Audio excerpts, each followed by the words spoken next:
Bon, on va s'occuper de celle-là aujourd'hui. Bon, salut à tous. Aujourd'hui, du coup, on va s'occuper de cette jolie Focus orange où il y a une suspicion de coussinet de bielle, début de coussinet de bielle. Donc du coup, on va démonter le carter d'huile. On va vérifier tout ça et du coup, en fonction, on va changer les coussinets si c'est encore rattrapable en prenant les codes, bien évidemment. On en profitera pour mettre de l'huile neuve, bien évidemment, et refaire le joint qui va bien.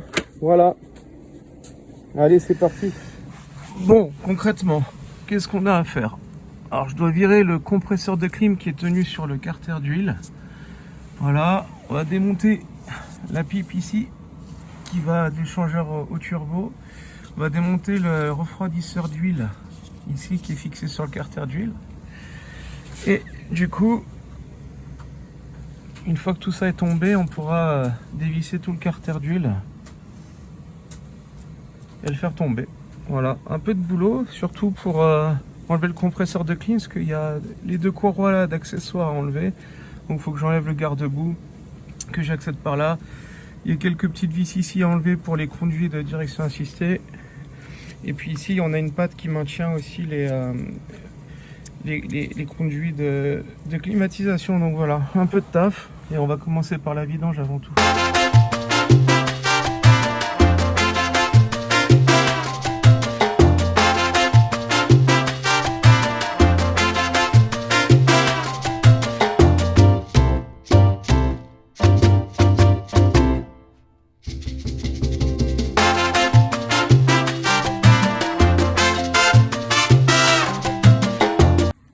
Ah ça, putain, je valide grave.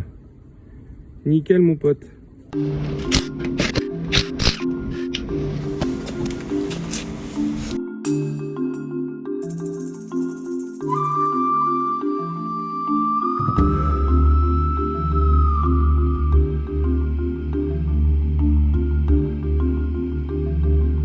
Allez, on démonte ça. Tendeur de chaîne, de courroie d'accessoires ici et sur celle qui est là-bas. Allez.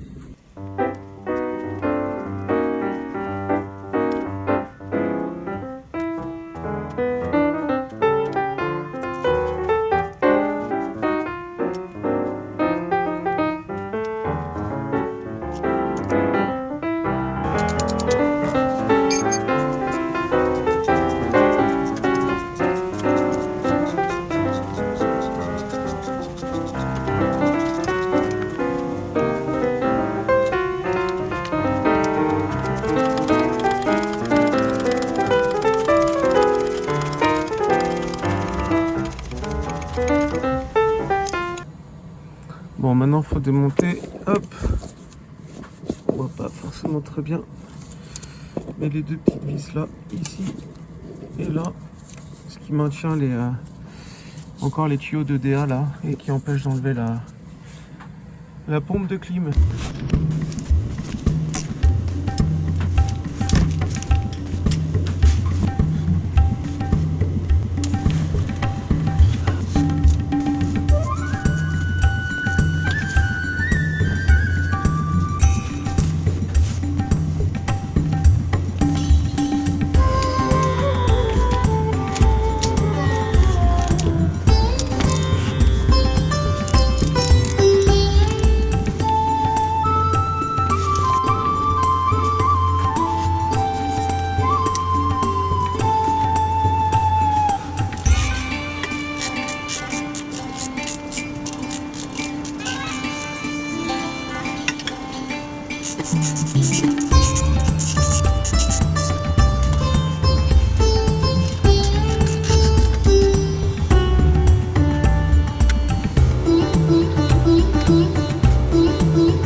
L'échangeur s'est enlevé. On a dévissé ce qui maintenait les conduits de DA, donc ça c'est amovible. On va enlever le compresseur et on va d'abord enlever le refroidisseur d'huile pour terminer de vidanger toute la merde qu'il peut y avoir là-dedans.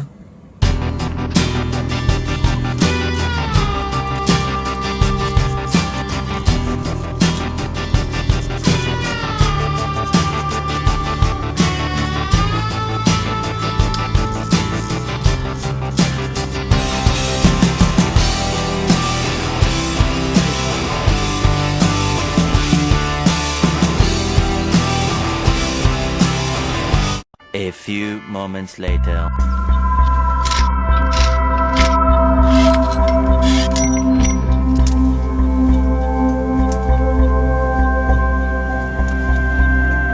Le compresseur de clim, les tuyaux de DA sont désolidarisés, donc du coup on a accès aux vis en dessous, donc c'est parfait. Du coup on va tout dévisser et puis on enlève le carter.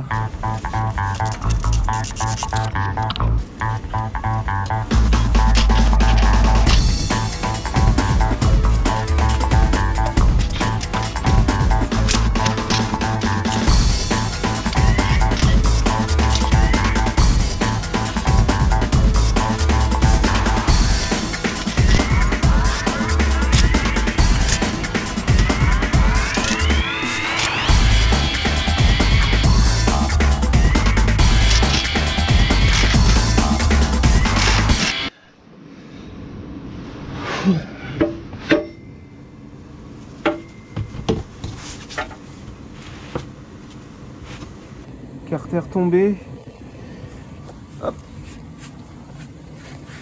Voilà ce que ça donne. Donc là, on va enlever la crépine. Et puis on va checker, on va regarder si il y a un coussinet donc qui est KO ou pas.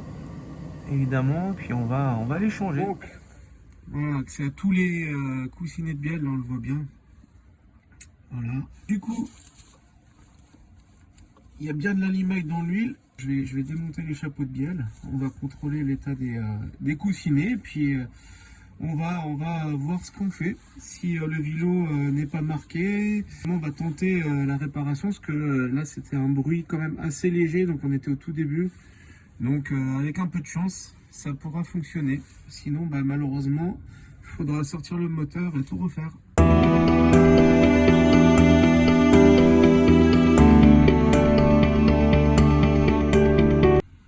Bon, premier coussinet, je me dis, putain, il est en bon état quand même. Surprenant. Et en fait, hop, quand je regarde de plus près, bah, il a été changé. Pour le coup, il a déjà été changé. Alors, voilà la bielle. Là, le coussinet a été enlevé. Donc, elle est quand même un peu marquée, la bielle, elle me plaît pas. Donc on va tester avec le plastigauge. On va mettre le nouveau coussinet.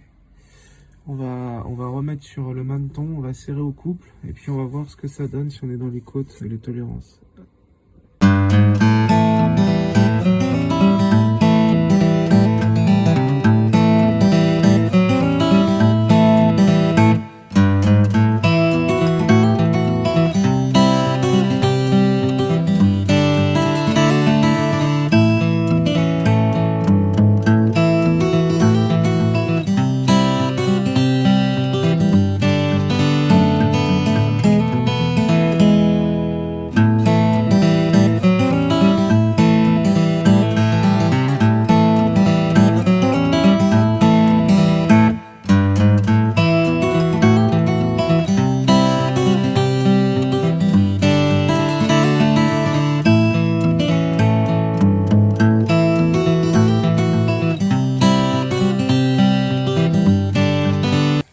Plastigauge, on a serré au couple avec les nouveaux coussinets.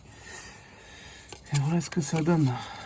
Donc concrètement, on est sur des valeurs entre, on va dire qu'on est à 0,050, ce qui fait que logiquement, on est dans les côtes. Donc le cylindre 1, déjà, on est bon.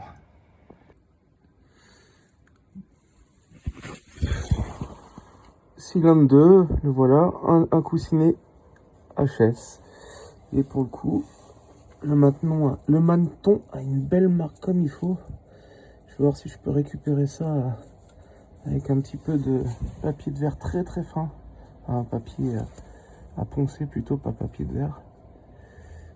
technique. Donc voilà. On prend du papier épaississant. Et puis on fait une petite bandelette comme ça, puis on va contourner le... On va retailler un petit peu le vilo. Enfin, quand j'ai retaillé, plutôt le poncer gentiment, le polir, pour enlever les traces de coussinet qui sont collées. A few moments later. J'ai rattrapé le maneton. Maintenant on va passer le plastique jaune avec les nouveaux coussinets. Pour être sûr qu'on soit encore dans les côtes et normalement on est bon. Ça c'est plutôt une bonne nouvelle. J'ai poncé pour enlever le dépôt. Donc là j'ai rattrapé le maneton, donc il est tout lisse, tout brillant. Et concrètement on est encore dans les côtes, donc c'est très bien. Voilà, pour le moment 2 sur 5. Bon, voilà l'état des coussinets. Donc c'était bien le cylindre 2. Le cylindre 4 aussi léger, mais dans l'ensemble c'est propre. Et là le cylindre 2 il y avait quand même un souci. Donc j'ai réussi à rattraper le maneton en enlevant le dépôt là du coussinet qui était resté collé dessus. Et c'est ce qui devait, à mon avis, créer ce léger claquement à chaud. Voilà. Ok, on a aussi recouple. On est partout entre 0,038 et 0,050, donc c'est perfect. On devrait pouvoir avoir réglé le problème. Allez, maintenant on nettoie les pendants pour mettre la pâte à joint et remettre le carter en place. On y est presque.